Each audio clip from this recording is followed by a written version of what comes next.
My father remarries and asks me to call him by his last name instead of Dad to distance himself from his past life.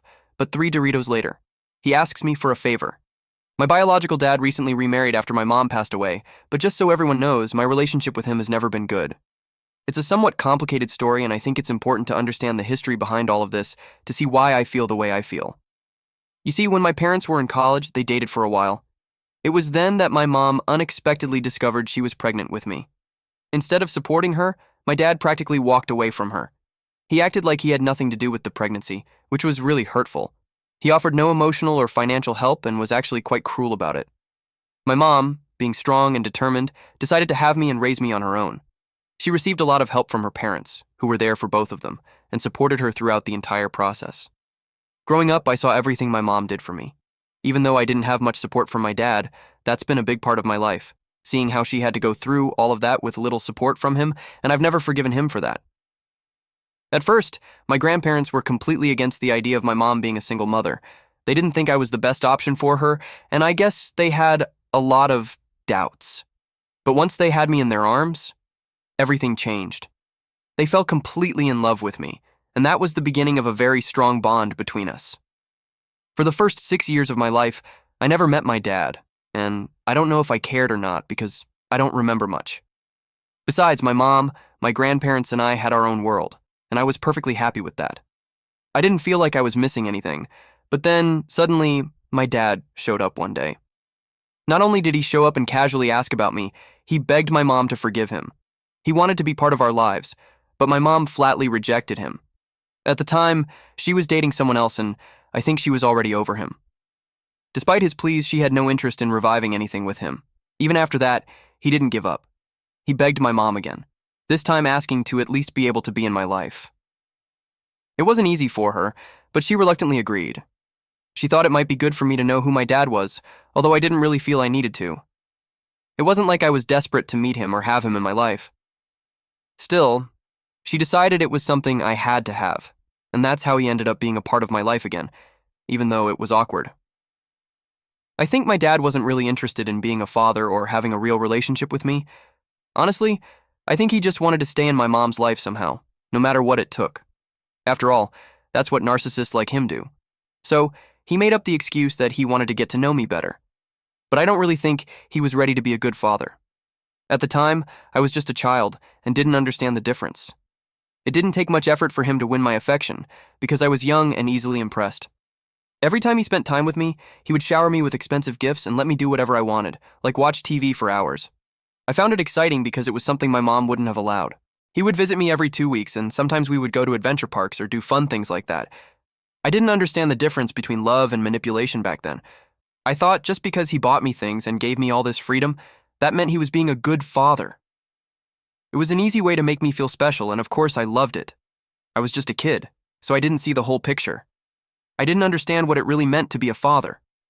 All I saw was the excitement of spending time with him, and I thought that was what it meant to be a dad, giving me gifts, letting me do whatever I wanted, taking me to fun places. At the time, it seemed like a dream come true because it was everything I didn't have with my mom, but I didn't understand that being a real father meant much more than just material things. I didn't know that being a real dad meant being there in more meaningful ways, offering support and being there when it really mattered, not just during the fun times or when he could give me something. I thought all those fun trips and the things he bought were enough to make up for everything else. But now, looking back, I see that they weren't. It was just a small part of what being a dad should have been like. When my mom broke up with her then boyfriend, my dad showed up as a white knight.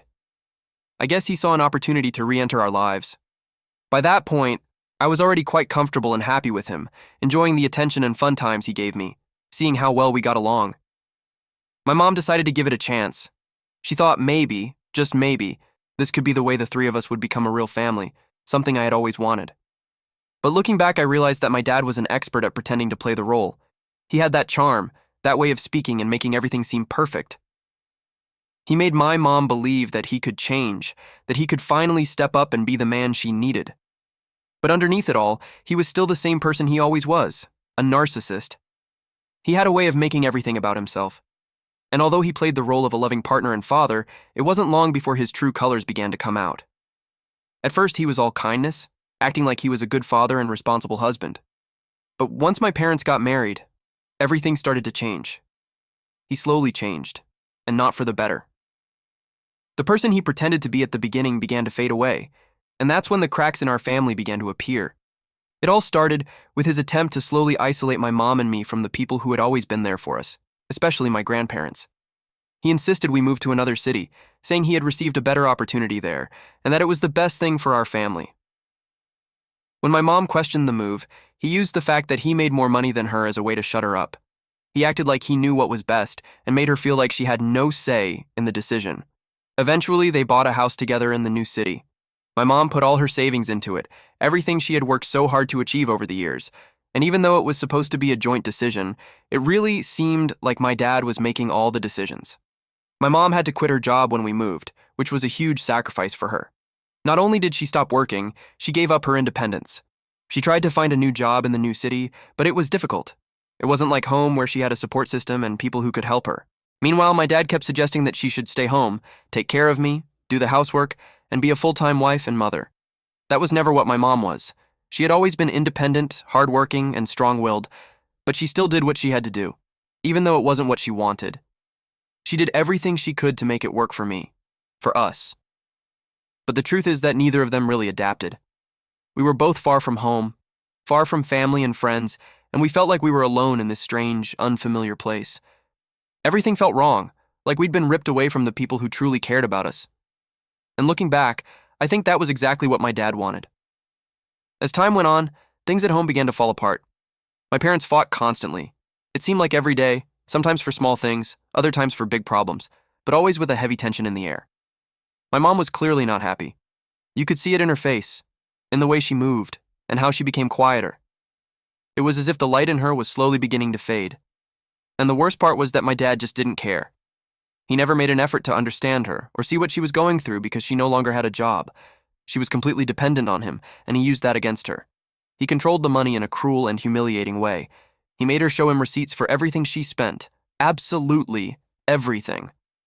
If she bought anything other than food or something for the house, even a little treat for herself, he would get angry. I remember times when he would make her return things she had already bought, even if it was something simple, like an item of clothing or a small gift for me. He made her feel like she had to ask permission just because she depended on his money. My mom was struggling, and so was I. There was no peace, no comfort, no joy in our home. Then things just got worse. My mom was diagnosed with cancer. It was one of the most difficult moments of our lives. We were already dealing with so much, and then this came out of nowhere and knocked us down. Would you think something like this would bring people together? That it would make my dad step up and be there for her? For us? But that's not what happened. Instead, when it came time to talk about treatment and medical expenses, my dad walked away. He said he had no money and made it clear that he did not want to pay for her treatment. He told my mom to ask her parents, my grandparents, to cover the costs. He didn't even try to hide his lack of interest. It was as if he had already let go of the situation, as if my mom's illness wasn't his problem at all. So my mom and I moved back in with my grandparents. It felt like we were returning to the only place that had ever truly been home. She needed their support, not only financial, but also emotional. She needed people around her who really cared about her, and as always, my grandparents were there for us without hesitation. My dad, on the other hand, stayed behind. He never lived with us again. He continued with his work and his life in that other city as if nothing had happened. He barely called. He barely asked how she was. It was as if we were no longer his responsibility, as if we were just a chapter he had closed. Meanwhile, my mom was fighting for her life, and I watched her go through the pain of chemotherapy trying to stay strong for me. We were alone again, as we had always been. As my mother's health continued to decline, she met with a lawyer and made a will, ensuring that if anything happened to her, everything she owned would be left to me. She wanted to protect me and make sure I would be okay, no matter what happened. At the time, my dad had no idea any of this was happening. He continued to live his own life, almost uninvolved, so she didn't feel the need to include him in those decisions. And honestly, why would she include him? When she passed away, that tore me apart. Losing her was the most painful thing I've ever experienced, but in the midst of that pain, I also knew that my mom had made sure I was taken care of. She had left me everything, including her share of the house she and my dad had bought together. By then, my mom had put together all her savings to buy a house with my dad, which she decided to leave to me. That meant I was now co-owner of the house with my dad, and he hated that. The moment he found out, he started putting pressure on me. He kept telling me to sign over my share of the house, saying it wasn't fair, that it should have automatically gone to him, and that he should be the sole owner of the property. He tried to make me feel guilty, like I had taken something that didn't belong to me, but it wasn't mine because I asked for it. It was mine because my mom chose to let me have it. Fortunately, my grandparents were by my side. They made sure that I couldn't be manipulated into giving up what my mom had left me. They reminded me that my mom did what she thought was right and made sure I knew I didn't owe her anything. Without them, I honestly don't know how I would have handled that time. I was grieving, devastated, and still trying to make sense of it all, and my dad just added to the pain. Anyway, once I went off to college, things between my dad and I started to fade away even more. He continued to live in the house he still co-owned with me. We didn't have a strong relationship to begin with, but the distance only made things worse. We talked less and less as the days went by. He rarely called, and when he did, it was usually because he needed something from me, never just to check on me or make a casual call. He didn't put any real effort into staying connected. The only people I really keep in touch with are my grandparents. They are my true family, the ones who have always been there for me, and that is more than enough for me. Then, just 3 months ago, my dad got married again. I had no idea he was dating anyone, let alone planning a wedding. There were no conversations, he didn't tell me anything. One day I just saw a picture he posted online, a picture of his courthouse wedding with his new wife. That's how I found out. There was no, "Hey, I'm dating someone." It left me completely surprised. It wasn't even that he was getting remarried. It was that he didn't think I deserved to know, that he didn't feel the need to include me in something so important in his life. It made me realize how distant I really am from their world, and maybe I always have been. A week after the Facebook post, my dad finally decided to call me. He told me he was married as if I hadn't already seen the photo floating around on social media. I told him straight up that I already knew. I saw the photo just like everyone else. He let it go, and then told me that his new wife is pregnant. That is the reason, according to him, why they married hastily without even informing me. There were a lot of things I wanted to say, things I felt, but I didn't want to start a fight, so I just listened quietly. Then he invited me to go to the house to meet his wife. He said they both wanted to talk to me about something. He didn't say exactly what, just that they wanted to talk.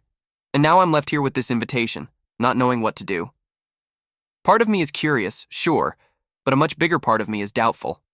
I don't know if I want to go after everything that's happened, after all these years of distance, of him only showing up when it suited him. I just don't know if I'm ready to sit across from him and play the role of supportive daughter in this new life he's building. A life he didn't even bother to include me in until after it was already happening. So, Reddit, I'm wrong if I'm not going to visit my dad after the disrespect he's shown me. Update 1. First of all, I'm not trying to be dramatic or cold about my dad suddenly contacting me and asking to meet up. It's just that there's a long and painful history behind this. My dad has always been in my life only when it suited him. I watched my mom struggle emotionally, financially, and physically while he stood on the sidelines, acting like a victim whenever he was pointed out. After my mom passed away, we went from barely talking to just not talking, unless he needed something. It has been like this for a long time. My grandparents are the only ones who really care about me, who talk to me regularly and really care about how I am. They are the ones I consider my true support system. Now, all of a sudden, he's married and expecting a new child, and they didn't even tell me until after it had already happened. I don't know what they want to discuss. And I'm honestly afraid and suspect that this is something that involves me giving something away, whether it's my time, my support, or worst of all, my rights to the house my mom left me. Update 2. So, my dad called me again last week. He was really pushing me to go visit him, saying it was important and they really needed to talk. I didn't want to go. Honestly, every part of me was resisting, but after thinking it over and talking to my grandparents, I decided maybe I should just go and get this over with, at least so I wouldn't be left wondering what they were so desperately trying to discuss. So this weekend I went. It felt weird being back in the house. Although I'm technically a co-owner, it no longer feels like mine. Being there brought it all back, and then I met her. His new wife is younger than I expected. Not as young as someone fresh out of college, but still clearly much younger than him. She seemed friendly overall. I don't think she expected me to show up either. Seeing her made me feel a little bad for her, especially knowing that she's pregnant. It hit me at that moment that now she will be tied forever to my dad, no matter what happens, just like my mom and I once were. This woman still had no idea about the version we knew, at least not yet. During the meeting, the way she spoke and the way she looked at me reminded me of how my mom used to look at him in the early days when she was still trying to make her marriage work. I hoped, for that woman's sake, that my dad had changed, but deep down, I don't think that will ever happen. Anyway, just as I suspected, my dad wasted no time before bringing the conversation back to what he really wanted to discuss with me. He looked me in the eye and told me that he and his wife had talked about the issue and came to a decision. He told me that from now on, he didn't want me to call him Dad. His reasoning was that his wife was apparently uncomfortable with the idea of their future child growing up hearing me, their current daughter, call him Dad. She said she wanted her future child to be her first, to be like a new beginning for her and my father. Yes, he really wanted me to call him by his last name, as if he were just a stranger. It might have felt wrong to have your own father pretend he didn't know you, but the reality is that it wasn't that different from what was already happening, and it didn't seem like such a bad idea to stop calling him Dad. Anyway, for the sake of those reading my story, I'll keep referring to him as my dad from now on. But it didn't end there. He went on to say that they didn't want their son to have a relationship with me either, at least not until the child was old enough to understand what a half-sibling is. So, in his words, he wanted to cut off all contact between me and them until they felt it was appropriate for their son to know about me. His new wife told me that she really hoped I would respect her decision because it was all for the good of their baby and their new family. She was practically begging me, saying she didn't want me to resent them in the future. It was surreal. I was there still trying to understand everything they had told me, and then she was asking me to respect this decision as if it was the most natural thing in the world. That's when I understood why she was happy with my father. He hadn't changed. She was just as narcissistic and delusional as my father. My dad then casually asked me if I could sign to transfer the house into his name. He asked me to sign to give him my share of the house. He told me he wanted the house to be completely in his name so he could leave it to his new wife and future children. Yes, the same house my mom worked hard for, saved everything she had, and fought to leave me after everything my dad put us through. I told them that the first part seemed fine to me, not to call him father, since that's what he's never been to me, and it was good to start calling things by their name. I added that I wasn't going to call him by his last name, which I don't share because my mother gave me mine. But pile of manure seemed fine enough to me. And for his wife, a pile of manure married to the pile of manure he could once call father. But as for the house, it was very simple. If my father had asked me for that favor, meaning someone I actually called father because he is one, someone who has done what was necessary for me to call him that, perhaps I might think about it. But I was not going to give my part of the house to a stranger for free, which was the deal he wanted from me. I also informed him that since he and his new wife didn't want anything to do with me, I would also speak to a lawyer about the house to come to an agreement. Maybe he could buy me out if he wants to be the sole owner of the property, or maybe get them to leave. My dad started yelling that there was no need to involve lawyers in this matter, and that all I had to do was sign some papers, and I would truly love and respect him as my father. I laughed and made it clear to him that I'm not stupid. He's not going to be a father when he decides and stop being one when it's convenient for him. And I didn't love him or respect him, so that didn't bother me at all. I told him I was going to take legal action against him. I couldn't let them continue living in the house he co-owned with me, essentially for free, while his new wife and son took control and wouldn't accept me as part of the family. He had already abused my generosity enough, and lawyers love to use that kind of thing to sue. Then he went crazy, completely crazy. I think he was hoping that if they both talked nice to me, I would give in and give him the house just because I'm young. I guess he thought he could manipulate me into handing everything over, but I didn't end there. I turned to his wife and said bluntly, "Good luck with my dad. He's going to treat you like dirt, just like he treated my mom and me. If you ever get sick, he'll leave you too. Although, given your age, you'll probably do the same to my dad. Sorry, the pile of manure." Then I started taking pictures of the house to document that they weren't vandalizing or whatever, and my dad was furious. He told me to stop and tried to take my phone away, but I pushed him away. I kept doing it, and he said he would call the police. I told him to do it. I was just finishing walking through all the rooms and the outside when they arrived. Luckily, I had photos of the documents, which I showed to the police and let them know what was happening. They told me I should still accompany them to the police station because all the belongings inside the house belonged to my father and his wife, but they let me finish taking my photos, and I went with them. Everything was resolved in a few hours. After everything that happened with my dad, I went straight to my grandparents' house.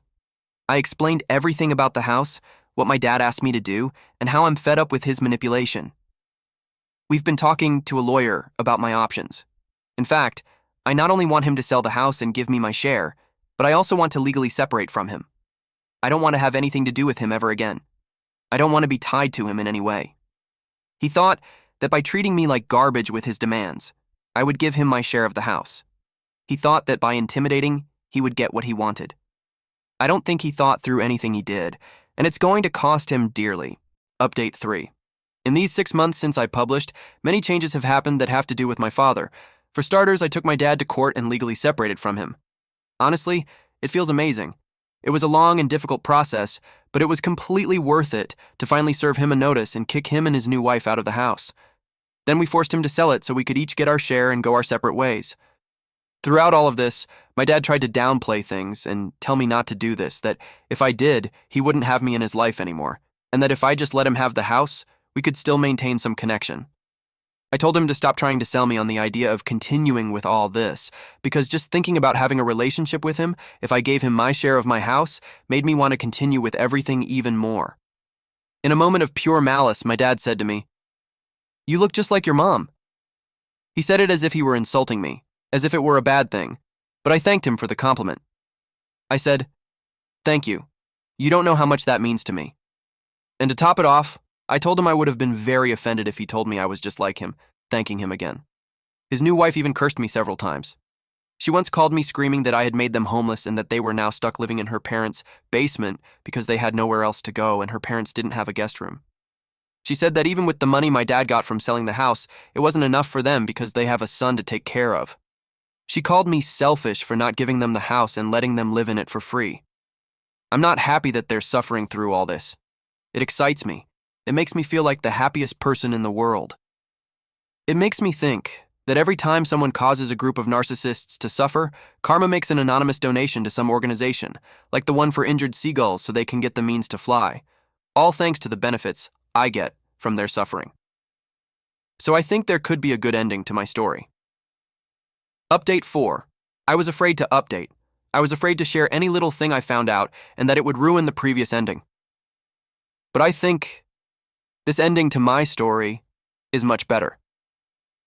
You know what's worse than a couple of narcissists with little money? 2 divorced narcissists with half the little money.